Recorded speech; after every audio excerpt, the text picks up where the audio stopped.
আসসালামু আলাইকুম ওয়া রাহমাতুল্লাহি ওয়া বারাকাতুহু। আমি ডাক্তার মোহাম্মদ জামাল উদ্দিন।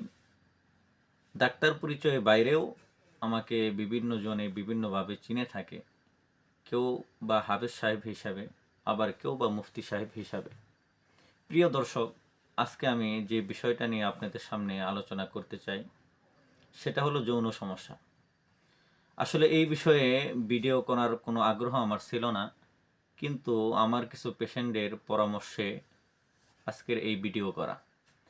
তারা আমাকে বলতেছিলেন, আপনার ওষুধ সেবনে আমাদের যেরকম আমরা যেরকম উপকৃত হয়েছি, আপনি যদি একটা কাজ করতে পারেন, এটার প্রচার প্রসার ভালোভাবে করতে পারেন, তাহলে আপনার মাধ্যমে অনেক মানুষ উপকৃত হবে। তখন আমার কাছে এই বিষয়টা ভালো মনে হলো এবং এটা মানুষের খেদমতের ও সওয়াবের কারণ মনে হলো। অতএব কারো যদি স্বপ্নের দোষ কিংবা সময় বেশি নিতে পারছেন না, স্ট্রং হচ্ছে না, অথবা পেনিস আঁকাবাঁকা কিংবা ডায়াবেটিসের কারণে যৌন আকাঙ্ক্ষা কমে গিয়েছে, তারা আমার চেম্বার ফাতেমা হোমিও হলে যোগাযোগ করতে পারেন। ইনশাআল্লাহ অত্যন্ত স্থায়িত্বের সাথে ভালো সমাধান দেওয়া হবে। আগামী দিনে সবাই ভালো থাকবেন, সুস্থ থাকবেন, এই আশা ব্যক্ত করে আমি আমার আলোচনা শেষ করছি। আসসালামু আলাইকুম ওয়া রাহমাতুল্লাহ।